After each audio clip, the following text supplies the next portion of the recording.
Hi guys and welcome back to the Mighty Blues. My name is of course Cameron and welcome back today to another live stream. It is Thursday. I hope you all are doing well. We have finally got round to being able to sit down and do the game review for the game of football that not only feels like it was about 453 days ago, but actually was around 453 days ago. And I contemplated doing this video or not doing it because obviously, the game was on Saturday and a lot has changed since, the game. Frank Lampard obviously losing his job, Everton being linked with Marcelo Bielsa, Sean Dyche, David Ancelotti as of, half an hour ago. Obviously, a lot has gone on surrounding certain players. When this game was played on Saturday, we all believed we were, a matter of days away from announcing a new forward. That obviously never happened and never materialised into anything. Anthony Gordon looks like he's either on his way out or certainly not returning to Everton. Whether or not he gets the move that he wants is to be seen. But, according to certain people in the press, he certainly doesn't seem keen on coming back to Everton, which shows the character of him as a human being and as a person. And as I said, a lot has changed over the course of the last 4 or 5 days since this game of football. However, we do a game review for every game, and I didn't want this one to be any different. And obviously, we jumped straight into the managerial talk on Monday, and then since then it's just been an absolute whirlwind. Tuesday was, as we all know, the maddest day I think I've ever experienced as an Evertonian. Yesterday was a little bit quieter, but we still had managerial stuff, so I thought, no, do you know what, today we're going to sit down, we'll talk a little bit about the game. Listen, this live stream will largely, be talking about the managerial situation and obviously, pardon me, the situation surrounding the team as well, and who will get the best out of this team, who will get the best out of this current set of players. We're now on the 26th of January, with only a matter of days left of the transfer window, and Everton still haven't signed anybody and still don't look like signing anybody. And when we were close to signing somebody and pretty much had him done, he obviously decided he wasn't going to come here and he was going to go to Spurs instead. So whether or not that will change over the course of the next couple of days, we will wait and see.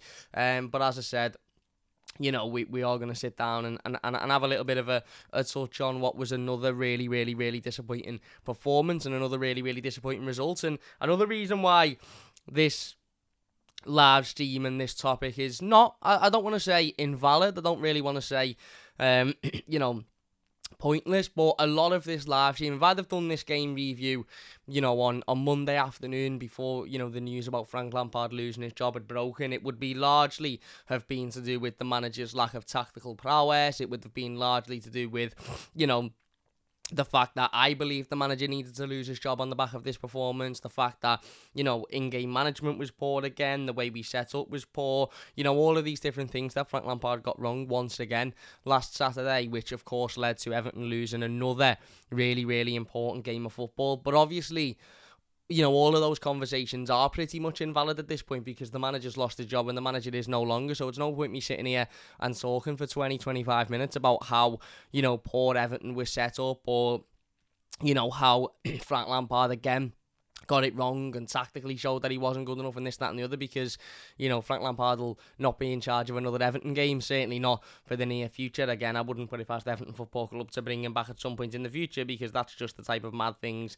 that go on at Everton Football Club, but certainly not for the remainder of this season. Frank Lampard won't be in charge of this Everton team, so that would be pretty pointless to sit down and have that conversation. However, I do think it's important to sit down and have the conversation about these set of players because these set of players will be here next week when we play Arsenal. They will be here the week after when we play Liverpool, and they'll be here in 2-3 weeks' time when we're playing the likes of Nottingham Forest and Chelsea, etc., etc. And they let Frank Lampard down on Saturday. Their performance, once again, was not good enough. Now, okay, a lot of people will attribute that to the manager, and a lot of people will attribute that to the manager's lack of, tactical prowess or the lack of any real, tactical ability. But the reality is, this same set of players, barring a couple of names, have worked under, previous Everton managers and been here under previous Everton managers and have done similar, have lost the the seemingly lost the effort and the intensity and the energy to give 110% towards the last couple of weeks of a manager's tenure. And again, I thought the performance was really, really, really abject on Saturday. I thought it was that of two teams that should have been going into the game both with the same mindset. Everton should have been going into this game with the exact same mindset as West Ham, and that should have been, we cannot lose this game of football. West Ham went in with that same mindset. David Moyes went in with that same mindset, because it very literally was a battle of whoever lost that game of football was going to lose their job.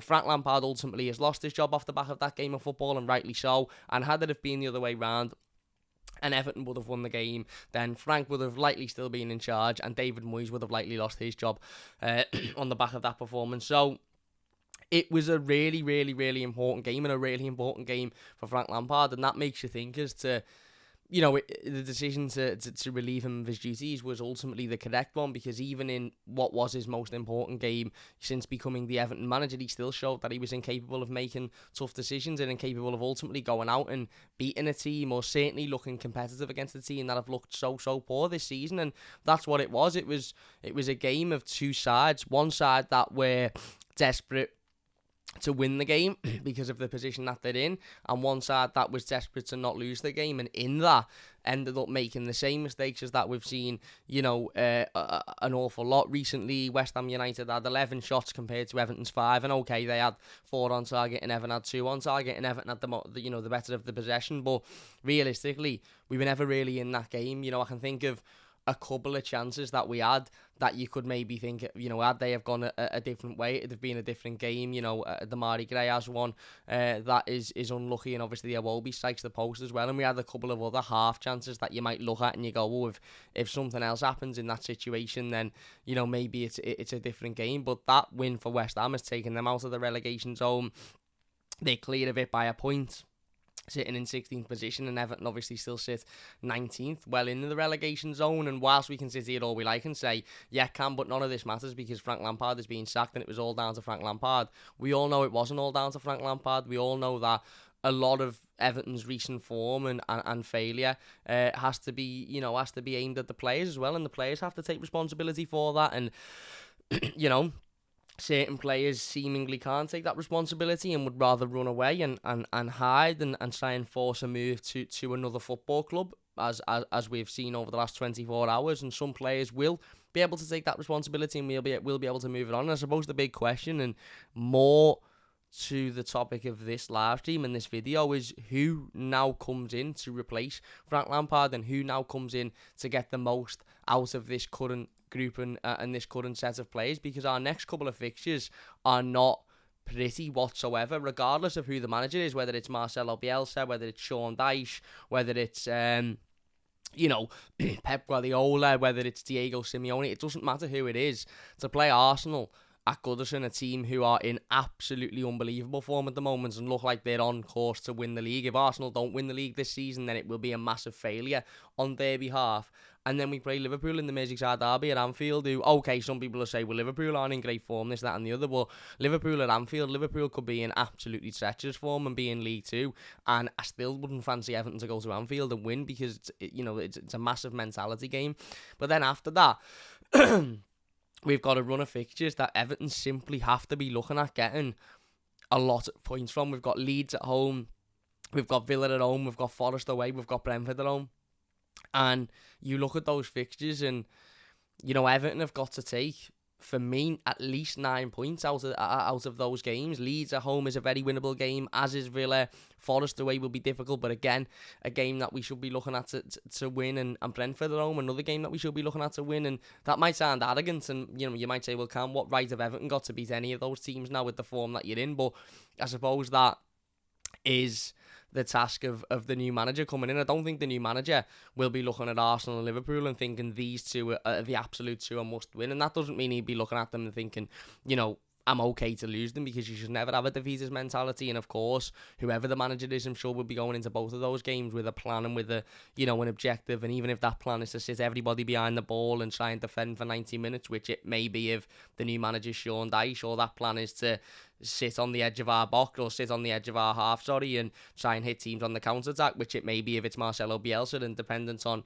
who the manager is, we might win 14-0, we might lose 14-0, we might win 1-0, we might lose 1-0. But I do think the next manager will sort of park those next two fixtures and think the real sort of, if Everton are going to stay in the Premier League, then you've got to look at Leeds at home and think that needs to be a win. You've got to look at Villa at home and think that it needs to be a win. Forest away and Brentford at home, you'd expect 4 points from that as well, because then we go into Chelsea away, which is a notoriously difficult fixture for Everton under any circumstance. Tottenham at home, which again, okay, a home fixture, you know, you could look at and think, well, maybe we can get something out of that. But Tottenham at home, again, Tottenham are a side that on the day are very good. Man United away, notoriously difficult fixture.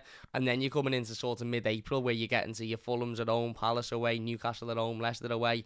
Games that, you know, ultimately we would like to hope that we will be, you know, at least somewhat clear of that relegation battle. You don't want to be going into, you know, Leicester and Brighton away in at the end of April, beginning of May, and then Manchester City at home and Wolves away, needing to win those types of games to stay in the Premier League, because it will be incessantly difficult. So the block I'm looking at is Leeds at Goodison, Villa at Goodison, Forest away, and Brentford at Goodison as games that Everton simply have to pick up points in. And yes, it would be nice to go out and beat Liverpool, and yes, it would be nice to go out and beat Arsenal, but I think whoever the new manager is, they'll be more focused on those games that follow, that Everton could really, really pick up points in and should really pick up points in as well. And, you know, as I said, you do have to, you know, point a finger at the players in this situation, because it's not all Frank Lampard. Do I think Frank Lampard was good enough to continue as Everton manager? No. Do I think Frank Lampard got the best out of this current Everton squad? No.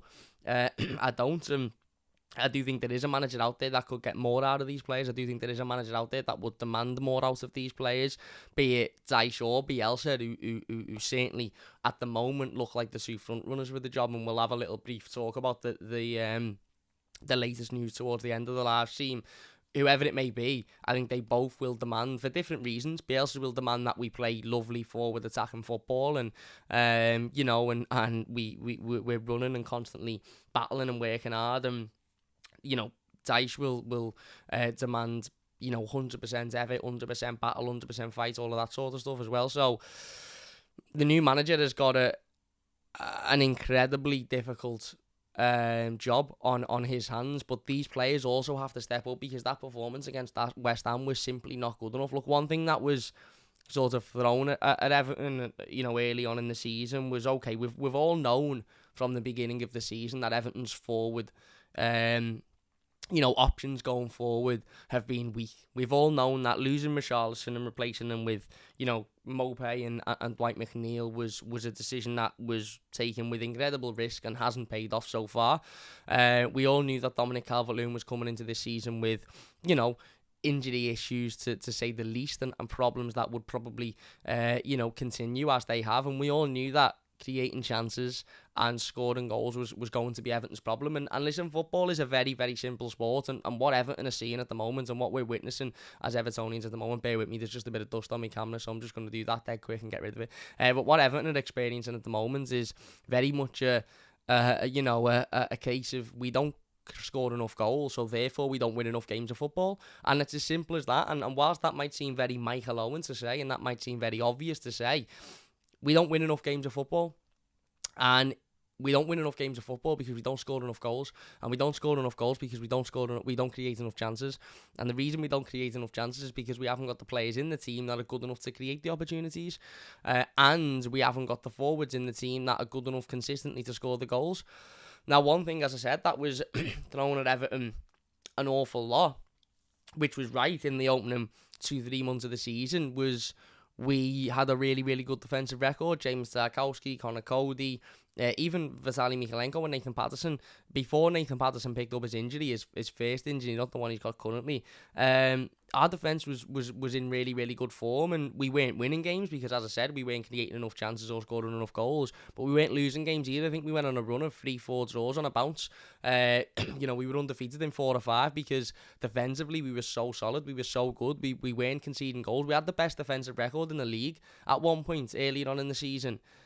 That isn't happening now, and what we're seeing now is nothing's changing going forward, so we're still not creating chances or scoring goals, but we've gotten worse defensively, in the sense of that Connor Cody and James Tarkowski, whether we love them or not, and I do love them, and I think the pair of them have had generally a decent season so far. Over the course of the last month or so, the pair of them have been atrocious, and it's as simple as that. And there was no difference in this game. There was no difference in this game. Tarkowski is at fault for the opening goal by trying to slide in, and Michael Antonio, I think it is, just knocks it past him. Sorry, that's the second goal, just knocks it past him. One ball into the box. Connor Cody's head's in the sand, and Bowen's put it away to make it 2-0. The first goal, again, a free kick comes in. There's two West Ham players stood on their own. Now, okay, typically you'd go, well, he's offside there, and, it was very tight, and he was maybe an inch or two away from being offside, but that's not the point. The point was he was onside, and why was he stood onside on his own with all of that time and space to put the ball in the back of the net? And we've seen multiple times over the course of the last month or so, and in Frank Lampard's final 4 or 5 games in charge of Everton, that defensively we have deteriorated. Tarkowski's starting to make mistakes, mistakes that he wasn't making at the start of the season, and Cody's starting to make mistakes that he wasn't making at the start of the season. Obviously, there's been disruption in the fullback areas because of Nathan Patterson's injury. He got injured originally, as I mentioned, and, again, we started to lose games. Then he come back, and he never quite come back the same player. I actually think he was quite poor upon his return from injury, and again, I'm not wishing an injury on any player, and I never would. And of course, we wish Nathan a speedy recovery. But at the point of getting his second injury that he's currently out with, I was coming on this channel and saying he needs stopping, he needs taken out, and we need to put Seamus back in. But then you slowly realise, a week or two after that Seamus isn't good enough. He's not quick enough. He's not agile enough. He's just not good enough anymore to be a starting right back in the Premier League. Vitaly Michalenko's form's dropped massively. At the beginning of the season, he was in really good form, defending really well. The last few weeks, he's been absolutely atrocious and doesn't deserve to be in that starting 11. So we've gone from being a really solid defence and, being able to pick up points in games because our defence would see us through them, to all of a sudden the defence is in bad form at the moment, and because of that we're losing games because we're still not scoring goals and we're still not doing anything going forward. And if Anthony Gordon wants to spit his dummy and tell Everton that he's not going to come back to Finch Farm and refuse to come back and try and force a move to Newcastle and this, that and the other, then fine, absolutely fine. This is a very simple fix for the club. The very simple fix is you fine him for every single day that he's not at that he's not at Finch Farm. He was permitted 1 day off with Amadou Onana for whatever reason. Yesterday he wasn't permitted off. Today he hasn't been permitted off, and he won't return now. So every single day he's there, when he's not there, when he is supposed to be there, you fine him whatever the day's wage is, or whatever the measure is. You fine him, and then you accept whatever offer has come in from Newcastle. If our evaluation's 55 million quid and Newcastle have offered 50 million quid, accept it. Accept the deal and go out there and bring in a winger or two wingers and a striker who are actually capable of winning games of football. And I've got no personal issue with Anthony Gordon. I think the way he's handled things over the course of the last 24 hours, or certainly how it's been reported, the way he's handled things is disgraceful, and is that of an ill-advised young kid who simply hasn't matured enough to understand how to go about his business. But I've got no real big issue with him leaving, because I think for the money that we can bring in for him, we can get so much better. And Anthony Gordon isn't a match winner. He's had more yellow cards this season than he's had goals. He's not a match winner. He scored the same amount of goals in more games than what Michael Keane scored in less games for Everton. So I have no issue with Anthony Gordon wanting to leave Everton Football Club. The way he's done it is, as I said, that of an ill-advised, young kid who simply doesn't understand how to properly, conduct himself in business, in life, in anything. But we're not talking about a fella here who, we're not talking about a kid here who, without him, Everton are doomed. Take the money. If your evaluation's 55 million and Newcastle are only offering 50 million and the kid's saying to you, I'm not coming back, just take the money and go and replace him and go and get better. We've only got, 4 days of the transfer window left, 5 days of a transfer window left, less than a week. Go out there and go and get players that are actually going to improve this team, pardon me, and are capable of winning games of football, are capable of, earning you the points that can keep you in this division.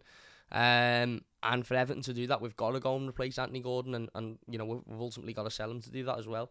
But as I said, I do think the players should take responsibility and should take blame, because whoever the next manager is, again, pardon me, whether it be Dyche, whether it be Bielsa, who it looks like it's going to be one of them two, doesn't it? Let's be honest. I know David Ancelotti's name's been put in the hat over the course of the last 20 minutes, half an hour or so, but I'm not really sure where that's come from. That might have even come from David himself. David himself might have gone, actually, do you know what, I fancy this, give me a go at this. He obviously brings a whole new dynamic to the conversation, and he's somebody that we will talk about probably tomorrow on tomorrow's live stream. But let's be honest, it's very unlikely to be David Ancelotti. It's going to be either Marcelo Bielsa or Sean Dyche, isn't it? Or certainly it seems that way now, unless a third candidate comes into the equation over the course of the next couple of days or so.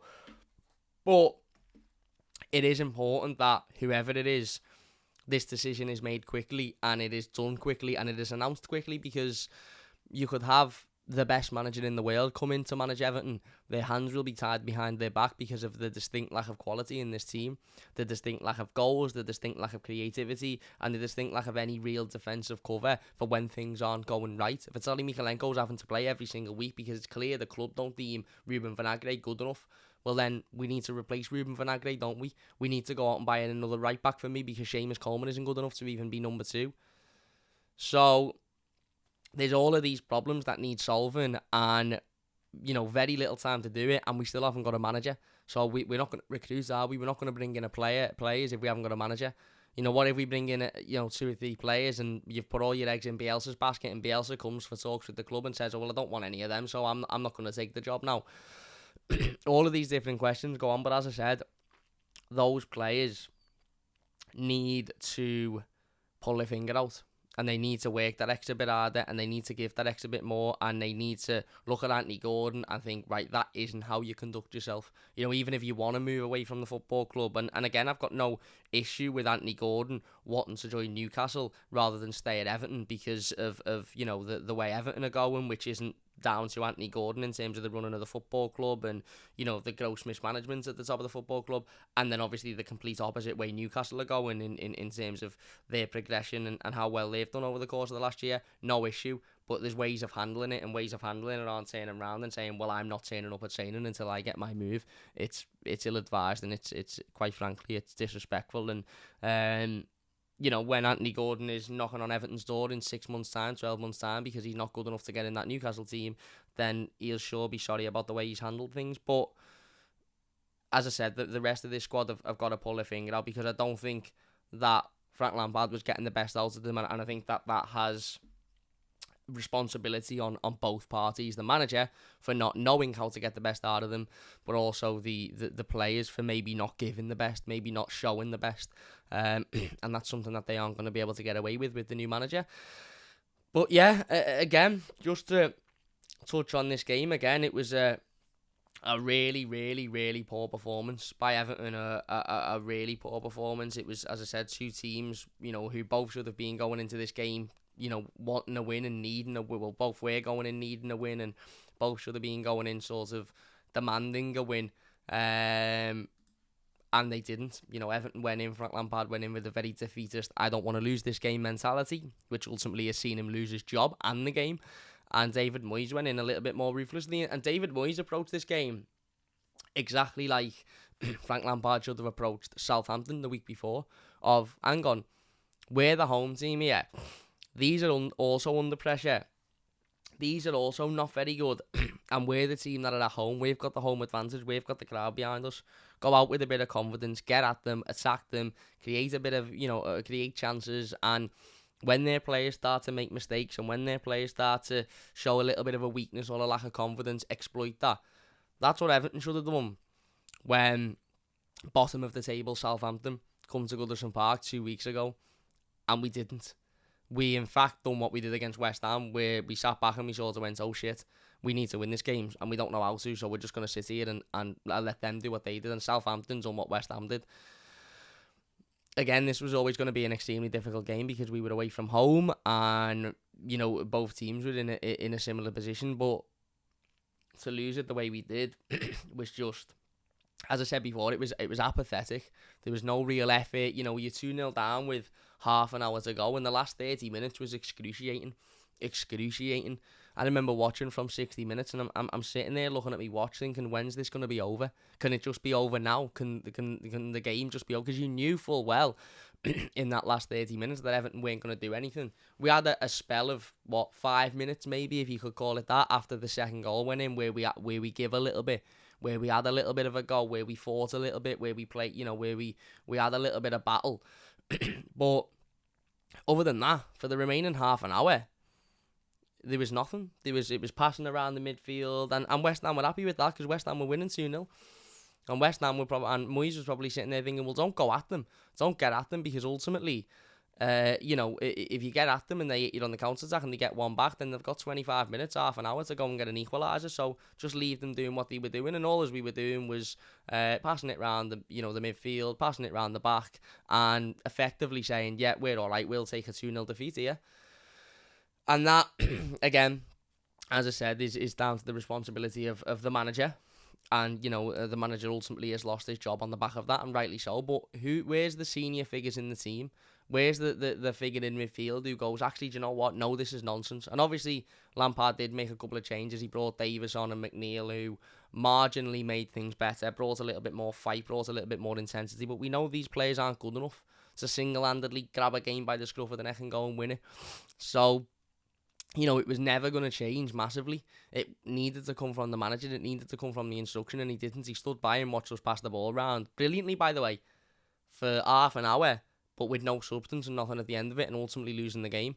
It was a really, really poor performance, and of course, a really poor result. As I said, both goals are defensive errors, and both goals are easily avoidable, and both goals come from a team that haven't scored many goals recently. And again, by the way, this is what I'm talking about when I say, why wasn't this decision made weeks ago? Because I said to you all after Wolves, I think when I come back from holiday, I sat here and I said to you all, Everton, Frank Lampard will be sacked at some point, whether it's tonight, whether it's tomorrow night, whether it's next week, whether it's the week after. I said after Wolves, Frank Lampard will be sacked. He will lose his job. It's as simple as that.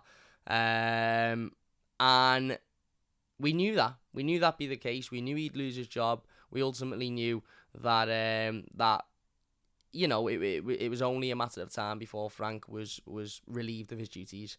Now, Everton had 3 really, really, really important games in that period of time. For me, Frank should have lost his job when we lost to Leicester 2-0 at home, who were near the bottom of the table at the time, and then we lost twice to Bournemouth in 4 days, conceding 7 goals. That's when he should have gone during the international break, during the break of the World Cup, get a new manager in, maybe a Bielsa, and give him 4 weeks to work with this squad. And then you go again with 3 really, really big, important relegation battle games to play. We didn't. We come back. We lost to bottom of the table Wolves at Goodison. All right, we got a point with Manchester City, but ultimately, it was an anomaly. We lost to Brighton 4-1. Now, no real big issue with losing to Brighton because they're a very good team, but losing 4-1 at Goodison, disaster. We then lost to Man United in the Cup. Again, put it to one side, not really asked. We lost to Southampton, who were bottom of the table at the time, at Goodison. And we lost to West Ham, who were joint bottom of the table at the time, away from home. So we've lost to 3 teams that were, at the time of playing them, bottom of the table at the time. Which, if you look at the positive, within the next 2 weeks, Everton will probably be bottom of the table. So that means we can't lose another game to bottom of the table, because it'd be us, we're bottom of the table. But no, we allowed Lampard to take charge of an extra 3 games, certainly an extra 2 games in Southampton and West Ham, that we ultimately knew was just delaying the inevitable. He should have gone after Wolves. For me, if you'd have sacked him before, during the World Cup break, I wouldn't have had much of an issue with it, personally, because I'd accepted at that point that he wasn't going to last. But to keep him in the job after Wolves was just a clear indication of the people in charge of this football club haven't got a clue what they're doing and don't understand how to run the football club. And now the new manager has to come in, and his first 2 games are unforgiven. Arsenal at Goodison and Liverpool away. And again, whether it's Dyche, whether it's Bielsa, whether it's David, Ancelotti, whoever it may be, that effectively is another 6 points down the drain.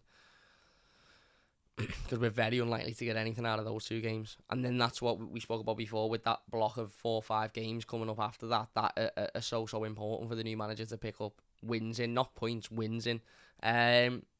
So yeah, a disappointing defeat. A disappointing performance again, and that one that absolutely had to result in Frank Lampard losing his job, and one that ultimately did result in Frank Lampard losing his job. But for me, these players have got to do more. These players have got to show more, because ultimately they're not showing enough. And you could have any manager in charge, but if the players aren't going to show everything and the players aren't going to give everything, then it doesn't really matter, does it? Now, on the topic of new managers, obviously we've had more updates today, as we will, and this is probably going to be the only stream I do today, so I'm not going to do a separate managerial update stream today, but I will do one tomorrow, because we're going to do one every day. But the latest on this is that Marcelo Bielsa has been pictured at Heathrow Airport over the course of the last hour, ahead of talks in London today with Everton's board. As we've just mentioned, that was coming from the Daily Mail, or the Mail Sport, sorry, not the Daily Mail, Mail Sport. Mail Sport also, it is the Daily Mail, it's the same company. Mail Sport also reported within that same sort of bracket that David Ancelotti, who is, of course, the son of former Everton manager Carlo Ancelotti, has been discussed as a potential alternative to Marcelo Bielsa.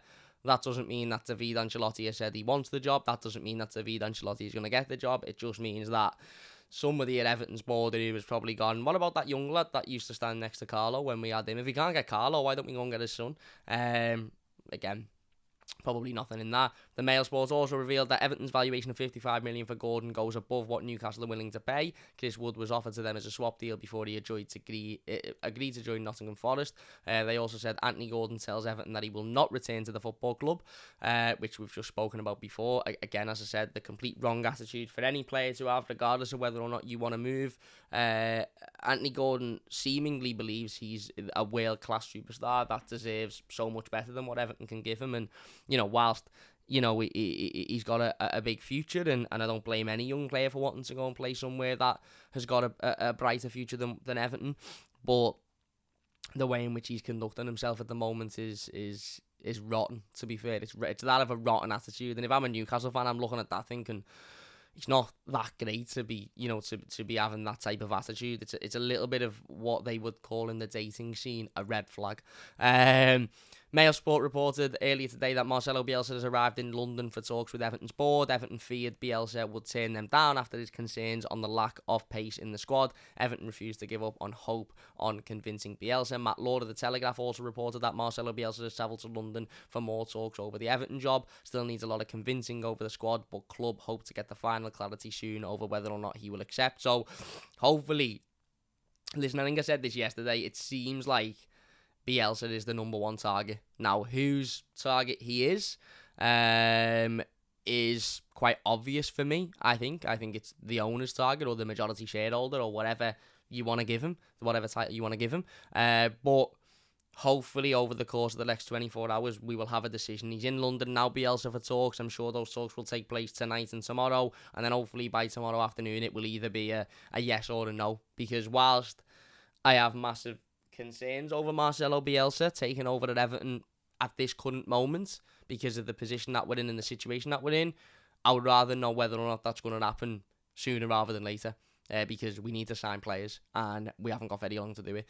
Vinny O'Connor reported, as I said earlier today, that Anthony Gordon had not arrived for training at Finch Farm. Alan Myers also reported that Marcelo Bielsa and Sean Dyche are the two main contenders for the Everton manager's job. Both have met the club's hierarchy and both have impressed. More meetings today. Club still hopeful of making an appointment by the weekend. And Sacha Tavali reported that Amadou Onana has refused Chelsea and wants to stay at Everton, focusing on the end of the season. So it seems like Onana has shown the type of attitude that we would have probably liked to see from Anthony Gordon, or certainly, the attitude of, I want to fight for me place. Whether or not he actually does or not is immaterial. But yeah. So it seems, there you go, that it will be either Marcelo Bielsa or Sean Dyche. One person it will not be, one man it will not be, is Duncan Ferguson, who has today been appointed as the new manager of Forest Green Rovers. So best of luck to Dunk. Hopefully he goes there, absolutely smashes it, and maybe shows his ability and his quality as a manager, and then maybe Everton can look to, I don't know, make a decision over Dunk's future at some point in the future. But best of luck to Dunk. Obviously made up he's got the job there, made up he's going to go and be a first team manager, and I'm sure we'll all be looking very closely at Forest Green Rovers results and performances to see how they get on. But yeah, in regards to the two outstanding candidates, it seems like it will be Bielsa or Dyche. I mean, here's a Newcastle fan in the comments. Toon Barmy says, not sure on Eddie's thinking over the Gordon incest. I can only suggest it's an English player card he's playing, and Gordon would be a bench warmer. Perplexed, mate. There you go. Listen, I'll be completely honest. Anthony Gordon is nowhere near a £50 million player at the moment, and that's why Everton should snatch Newcastle's hand off if that offer is anywhere near £50 million. Whether he will be or not in the future is to be seen. He's certainly got potential. He's certainly got something there, and Anthony Gordon may well live up to that potential and might be a £60-70 million player at some point over the next couple of years. But he isn't now. Ultimately, Everton need the money we can get from Gordon more than we actually need Anthony Gordon, or certainly what Anthony Gordon is currently producing. And his attitude, of course, is of a big concern. And he's done at Everton now, and let's be honest, if that's true and he said to the club, I'm not coming back, then he's done at Everton Football Club. So a bit like the Dan Juma stuff, I refuse to get frustrated when a situation is presented to me. It's like if we come out tomorrow and they say Bielsa doesn't want the job he's done, then I'm not even going to be upset or angry. Even if I really wanted Bielsa, which again I don't, I'm still on the fence on it. Even if I really, really wanted Bielsa, the minute that is said, I just think, right, I'm done with it now, because what's the point in giving me energy to it when it's clearly done? So let's focus on who it could be. Same with Gordon. He's done now, so let's move on. Same with Dan Juma the other day. As soon as I knew he'd signed for Spurs, I'm not even going to think about, yeah, you're done, and we move forward. But yeah, Dyche or Bielsa, it seems. I'm sure we'll hear more over the course of the next 24 hours or so. I'm not going to talk too much on them personally, because as I said, we done the live stream yesterday and we spoke a lot about both Dyche and Bielsa and who I think is more suited to Everton and why they are, of different reasons. What I will say is it's really, really, really frustrating that once again Everton fans or Everton are being given two options, and ultimately they are in no way, shape or form similar. You probably couldn't get two more different managers than Bielsa and Dyche, to be honest with you. And the fact that they are our options mean that you either are 100% for Dyche and 100% against Bielsa, or 100% against Dyche and 100% for Bielsa. It's mad. And it shows, again, a lack of planning, again, a lack of any real structure, again, a lack of any real sort of impact from the director of football. Because if there was an impact from the director of football and there was a structure and there was a plan, then the managers we've been linked with would all be sort of similar. They would all have similarities. Dyche and Bielsa have got no similarities whatsoever, other than they were both sacked last season by their clubs because their clubs deemed them they're not good enough to keep them in the Premier League. There you go. Anyway, we are going to leave it there. If you have enjoyed this one, please do leave a like. As I said, we'll be back tomorrow with another managerial update, and I'm sure we'll be talking more about Anthony Gordon as well, so don't forget to join us then. If you are new to the channel, please do subscribe. It does only take a second. If you watched as a YouTube video, big thanks for watching, and if you watch live, massive thank you for watching as well. But big thank you all. If you have enjoyed it, leave a like, subscribe if you're new, and we'll see you later.